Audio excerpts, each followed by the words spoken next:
finales de este septiembre de 2025, el Sindicato de Trabajadoras Sexuales Otras presentaba su propuesta legal en formato libro para la despenalización del trabajo sexual aquí en España con un enfoque pro derechos. Aunque este no es el primer libro que publica el Sindicato Otras, puesto que por ejemplo en el pasado han publicado la traducción del libro de Lindsay Armstrong y Gillian Abel sobre la situación y los logros pro derechos en Nueva Zelanda, sí que es la primera vez que tenemos en formato libro una propuesta práctica y viable de despenalización del trabajo sexual aquí en España. Esta propuesta ha sido redactada principalmente por Yasune Delgado, jurista y filósofa, de la mano de trabajadoras sexuales del Sindicato Otras. Ante la pregunta de si es posible un modelo pro derechos a nivel legal aquí en España, el sindicato ha dado una respuesta más que tajante, y es claramente un sí. Es por eso que hoy vamos a comentar esta propuesta y algunos de sus puntos clave. Antes de nada, al comenzar, ya se nos deja bien claro que este libro en ningún momento busca cuestionar si debería de existir el trabajo sexual o no. Se parte de la premisa de que el trabajo sexual existe y como tal debe de estar amparado laboralmente. No pretendemos realizar un juicio de valor acerca de si el trabajo sexual es moral o inmoral. Emitir un juicio abstracto solo entorpece la búsqueda de soluciones y empeora la situación de las y los trabajadores del sexo. El trabajo sexual existe aunque se prohíba. Es un trabajo más que se ejerce bajo las mismas lógicas de trabajar para sobrevivir que el resto de profesiones. No hay trabajo que se ejerza por gusto y voluntad, sino que generalmente trabajamos porque necesitamos sobrevivir. Todo lo que el trabajo sexual tiene de indigno respecto al resto de profesiones es consecuencia de que quienes lo ejercen de forma libre y voluntaria no tengan derechos laborales, seguridad social,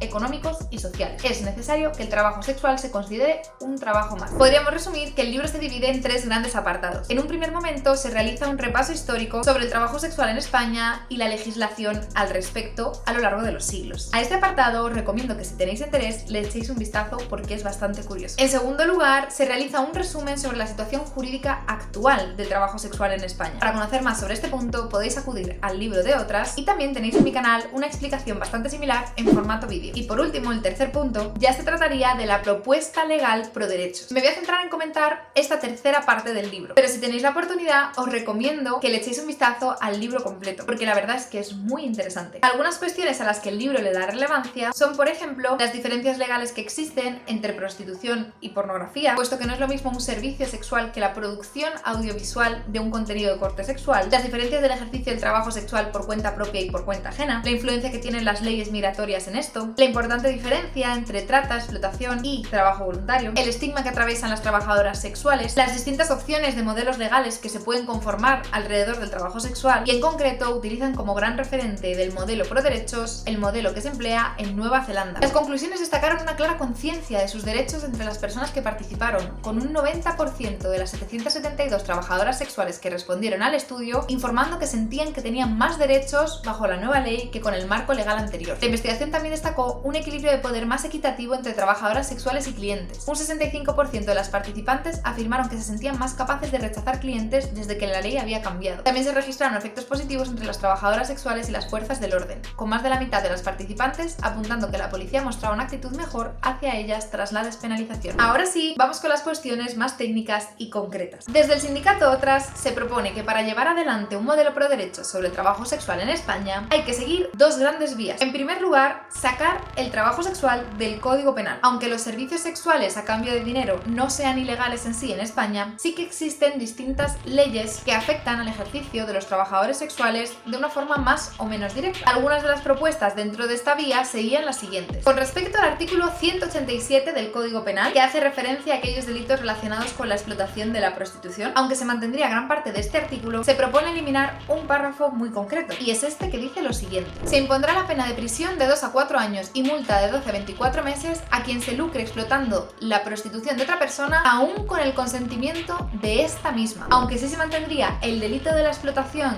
del trabajo sexual de otra persona si existe engaño, violencia o intimidación, desde la propuesta de Otras se plantea el sacar la idea de que todo lucro de la prostitución es explotación. Otra ley también a modificar sería la Ley Organa de Protección de la Seguridad Ciudadana, también conocida como Ley Mordaz, y se propone derogar los apartados en los que se persigue lo siguiente: la solicitud o aceptación por el demandante de servicios sexuales retribuidos en zonas de tránsito público en las proximidades de lugares destinados a su uso por menores, como centros educativos, parques infantiles o espacio de ocio accesibles a menores de edad, o cuando estas conductas por el lugar en el que se realicen puedan generar un riesgo para la seguridad vial. Y también la realización y incitación a la realización de actos que atenten contra la libertad y indemnidad sexual, o ejecutar actos de exhibición obscena cuando no constituye infracción penal. Apartados que ya han sido utilizados en el pasado para multar a trabajadoras sexuales de calle. Un tercer punto sería la legislación con respecto a la publicidad. Otras propone derogar uno de los apartados de la conocida como Ley Solo Sí es Sí, es decir, la Ley de Garantía Integral de la Libertad Sexual, que dice lo siguiente: se considerará ilícita la publicidad que utilice estereotipos de género que fomenten o normalicen las violencias sexuales contra las mujeres, niñas, niños y adolescentes, así como las que supongan promoción de la prostitución. Se plantea que este artículo se mantenga a excepción de la parte en la que hace referencia a la prostitución, es decir, que sí que se siga considerando ilícita la publicidad que fomente o normalice la violencia sexual, pero deje de considerarse ilícita aquella publicidad de prostitución. De una manera similar, se plantea eliminar uno de los párrafos del artículo 3.1 de la Ley General de Publicidad, artículo en el que también se entremezclan aquellas publicidades que puedan tener que ver con la violencia o la discriminación con aquellas publicidades que incluyen servicios sexuales. Entonces se buscaría sacar de este artículo de la Ley de Publicidad la referencia a los servicios sexuales, una vez más manteniendo la ilicitud de todas aquellas publicidades relacionadas con la violencia o discriminación, pero no así de aquellas relacionadas simplemente con servicios sexuales. Y por último, se derogaría toda aquella ley, ya sea estatal, autonómica o municipal, que fuese contraria al ejercicio del trabajo sexual. La segunda gran vía que proponen desde otras es crear una legislación de corte laboral alrededor de esta actividad. Desde un enfoque pro derechos se considera que no es suficiente con simplemente sacar del Código Penal la prohibición y la persecución del trabajo sexual, sino que también resulta importante y relevante ofrecer un marco jurídico y de derechos a las personas que ejercen el trabajo sexual o que se relacionan con esto. Los objetivos de esta legislación serían los siguientes: garantizar la igualdad de trato y no discriminación del colectivo, minimizar los daños sufridos como consecuencia de estar perseguidas o perseguidos y no tener reconocidos estos derechos, establecer mecanismos jurídicos para luchar contra el estigma y velar por los derechos humanos de todas las personas que ejercen el trabajo del sexo. Para poder abordar estos objetivos, se parte de la división del trabajo sexual en tres grandes tipos. División en modalidades, que no hace referencia al tipo de trabajo sexual en sí mismo, sino a la relación laboral que se genera en el ejercicio de este. La primera gran modalidad sería el trabajo sexual por cuenta ajena. Para el trabajo sexual que se realice por cuenta ajena, es decir, aquella relación laboral en la que hay un empleador y un empleado, el sindicato Otras propone aplicar la normativa laboral ya vigente. Simplemente habría que incluir el trabajo sexual en la normativa laboral que ya existe. Ahora bien, con algunas especificaciones. Se excluye a las personas menores de 18 años, también toda actividad que no se realice de forma voluntaria, incluyendo la explotación, el lucro ilícito o los trabajos forzosos. Una cuestión muy relevante que sacan a relucir se trata de la importancia de que quede plasmado a nivel legal que el trabajador sexual se pueda negar en cualquier momento y por cualquier motivo a ofrecer sus servicios o alguno de sus servicios, puesto que este matiz permitiría que legalmente se distinguiese el pago por servicios y no se confundiese con que ese pago es un pago por el consentimiento de la persona. También se propone que al convertirse en lícitos aquellos contratos laborales por cuenta ajena de trabajo sexual, se permite también obtener el arraigo laboral para aquellas personas que se encuentran en situación irregular y ya están realizando trabajos sexuales por cuenta ajena. Otra gran clave sería la lucha contra el estigma, añadiendo dentro del Estatuto de los Trabajadores la discriminación por el estigma puta, y así tratando de evitar la posible discriminación que pueden enfrentar los trabajadores sexuales por el hecho de su profesión. En esta propuesta legal también se incluye una sección de artículos que está destinada a los clientes de trabajo sexual, puesto que resultan un actor importante dentro del ejercicio del trabajo sexual, con respecto al cual también se tiene que asegurar el cumplimiento de los derechos del trabajador sexual. Es por esto que se prohibirían las acciones u omisiones estigmatizantes. Y también se promueve la realización de prácticas sexuales seguras. De esta forma, también se reconoce las obligaciones y responsabilidades que tiene el cliente dentro de los encuentros de trabajo sexual. Ahora bien, esta relación laboral que se daría entre empleador y empleado en el trabajo sexual caería dentro de lo ya existente, conocido como relación laboral de carácter especial. Esto permite que algunas profesiones tengan una normativa específica que se adapte a las peculiaridades del trabajo, como ya pasa, por ejemplo, en deportistas, trabajadores del hogar o artistas de espectáculos, y justifican la inclusión del trabajo sexual dentro de esta categoría, refiriendo que el trabajo sexual es diferente a las profesiones comunes debido a dos razones. En primer lugar, la dependencia laboral, que en el caso del trabajo sexual es parcial, puesto que el trabajador sexual debe de tener siempre la capacidad, su consentimiento y su libertad completamente preservadas, pudiendo retirar su consentimiento en cualquier momento del servicio prestado sin que este trabajador pueda sufrir represalias laborales por ello. Y en segundo lugar, por la garantía de indemnidad, que sigue un poco la línea del apartado anterior, haciendo referencia a que un trabajador sexual no debería enfrentar represalias por retirar su consentimiento, negarse a realizar algunos servicios sexuales o ciertas prácticas concretas. Desde el sindicato Otras también se plantea una cuestión muy controversial y se posicionan de forma tajante. Para evitar caer en modelos regulacionistas o reglamentistas, consideran que es imprescindible que estén prohibidos los registros sanitarios o policiales especiales en el trabajo sexual, debido a la existencia de una discriminación discriminación y un estigma generalizado contra el trabajo sexual y que se considera que este tipo de registros lo único que harían sería caer dentro de esta discriminación. Y otro punto también muy controversial que se trata en esta propuesta es algo tan simple y tan temido a la vez como el hecho de que debe de quedar incluido en la normativa que no se podrán ofertar empleos de trabajo sexual en los servicios públicos de empleo. Es decir, que una persona que esté en paro y en situación de búsqueda de empleo no recibirá ofertas de empleo de trabajo sexual. Existirían dos grandes tipos de contratos: los contratos de sistema plaza, que son aquellos en los que el trabajador sexual presta servicios sexuales con una duración normalmente entre 10 y 21 días, prestando especial atención a que no exista fraude, tratando de ocultar una relación laboral indefinida, y se establecería un límite de encadenamiento de contratos de tipo plaza que se podrían realizar. Y luego, por otro lado, los contratos de pornografía, que se basarían en una mezcla entre los contratos de artes escénicas ya existentes y los contratos de trabajo sexual. Otro gran actor implicado en estas relaciones laborales por cuenta ajena es el empresario, quien queda obligado a ofrecer condiciones, espacios y herramientas de salud e higiene según las prácticas que se realicen en el local. Y todos estos materiales, así como todo lo necesario para que se den unas condiciones óptimas para el desarrollo del trabajo, debe de ser cubierto económicamente por el empresario. Esto, por ejemplo, puede ser materiales como camas o ropa de cama, o algunos materiales más específicos del trabajo sexual como preservativos o lubricantes. Se limitaría también el tiempo de trabajo que pueden realizar a la semana los trabajadores sexuales, distinguiendo entre tiempo de presencia y tiempo efectivo. Esto, por ejemplo, aplicaría a aquellas personas que se encuentran en clubes o en pisos y que realizan servicios de forma puntual, pero se encuentran más tiempo del de los servicios en el lugar de trabajo, normalmente esperando a los clientes. El tiempo efectivo, es decir, de realización de servicios sexuales, se fijaría en un máximo de 25 horas por semana, y el tiempo en presencia, es decir, aquel en el que no se están realizando servicios sexuales, se establecería en un máximo de 20 horas en promedio a la semana. El tiempo en presencia también deberá de ser remunerado, al menos con el salario mínimo interprofesional, y también cotizaría. Otras cuestiones relevantes ya aplicadas a otros entornos de trabajo son, por ejemplo, el hecho de que el trabajador no tiene por qué estar en el lugar de trabajo fuera de su horario laboral, así como el periodo mínimo de descanso entre jornadas debe de ser 12 horas y el descanso semanal debe de constar de 48 horas consecutivas a la semana. Otro de los grandes puntos del trabajo sexual por cuenta ajena es la finalización del contrato, la cual desde esta propuesta podría realizarse por baja voluntaria o por causa justa, como una extralimitación del poder empresarial o haber sufrido alguna conducta discriminatoria o estigmatizante. La segunda gran modalidad de trabajo sexual sería el trabajo sexual autónomo, es decir, aquel que se ejerce de forma independiente y no sometido a una relación laboral empleador-empleado. Modalidad de trabajo sexual que suele ser la más perseguida por el Código Penal y las normativas que previamente mencionábamos. Esta modalidad del trabajo sexual simplemente se incluiría como una categoría de servicios más dentro del trabajo autónomo. Y en esta propuesta de ley recuerdan que aunque exista obligatoriedad de darse de alta como autónomo cuando existe ejercicio de una profesión, existe jurisprudencia que marca que si los ingresos generados son inferiores al salario mínimo interprofesional, no existe obligatoriedad de darse de alta en el régimen especial de trabajadores autónomos. Se aplicaría, por tanto, el Estatuto de Trabajo Autónomo a esta modalidad de trabajo sexual siempre y cuando no se generen incompatibilidades con los derechos de los trabajadores sexuales que se están proponiendo. Y la última modalidad de trabajo sexual que es discutida en esta propuesta legal serían las cooperativas. Desde el sindicato Otras se le da espacio a esta modalidad de trabajo basada en la autoorganización y autogestión de forma colectiva y democrática. La normativa aplicada sería la misma al resto de cooperativas de trabajo, respetando los mínimos comunes exigidos para el trabajo sexual. Habiendo abordado las diferentes modalidades de trabajo sexual, en esta propuesta también se menciona el tema de la seguridad social. Se propone, con respecto a la jubilación, que a los trabajadores sexuales se les pueda aplicar un porcentaje de reducción de la edad de jubilación, tanto por cuenta ajena como por cuenta propia, como en el caso de la minería del carbón, y esto se debería a las características de esfuerzo físico y emocional que implica la profesión. También se propondría el establecimiento de un sistema especial de trabajo sexual por cuenta ajena, sistema que se encuadraría dentro del régimen general de la seguridad social, puesto que se trata de una profesión bastante variable y no todos los meses se hace el mismo número de servicios ni todos los meses se cobra lo mismo, por lo que de esta forma se adecuaría mejor la cotización y la liquidación de estos derechos de la seguridad social de los trabajadores sexuales. Para elaborar esta propuesta, desde el sindicato Otras han mezclado aspectos del régimen general común y de los sistemas especiales de artistas de espectáculos y de trabajadores del hogar, por lo que todo lo que se propone ya se ha aplicado en otros campos laborales en el Estado español. Este sistema básicamente consistiría en que el empresario notificaría mensualmente de cuáles han sido finalmente los salarios salarios que se han abonado a cada trabajador, y de esa forma las liquidaciones y cotizaciones se pueden ajustar más a los salarios reales que se estén percibiendo. En último lugar, y ya por último, se hace referencia a la prevención de riesgos laborales, que desde el sindicato Otras plantean que quede en manos de los empresarios del trabajo sexual, siendo estos quienes tienen que asumir los gastos de todos los equipos de protección que sean necesarios y no los trabajadores sexuales. También hacen hincapié en la importancia de contar con trabajadores sexuales para elaborar las medidas de prevención necesarias en los espacios de trabajo, puesto que estos son los que están expuestos diariamente a los posibles riesgos, accidentes o enfermedades profesionales que esta actividad puede implicar. Y hasta aquí llegaría el resumen de esta propuesta legal pro derechos llevada a cabo por el Sindicato de Trabajadoras Sexuales Otras. Como podéis haber visto, se trata de una propuesta integral y muy completa, que trata de abordar la amplitud y las peculiaridades de cada estilo del trabajo sexual dentro de un marco de protección legal y de derechos. Este es un gran paso en defensa de la seguridad y el bienestar de los trabajadores sexuales, puesto que ahora se cuenta con una propuesta específica y viable para sacar adelante en España un contexto que asegure a los trabajadores sexuales los derechos que les corresponden. Se trata de una mirada fuera de la perspectiva moral y centrada en buscar soluciones prácticas a las trabas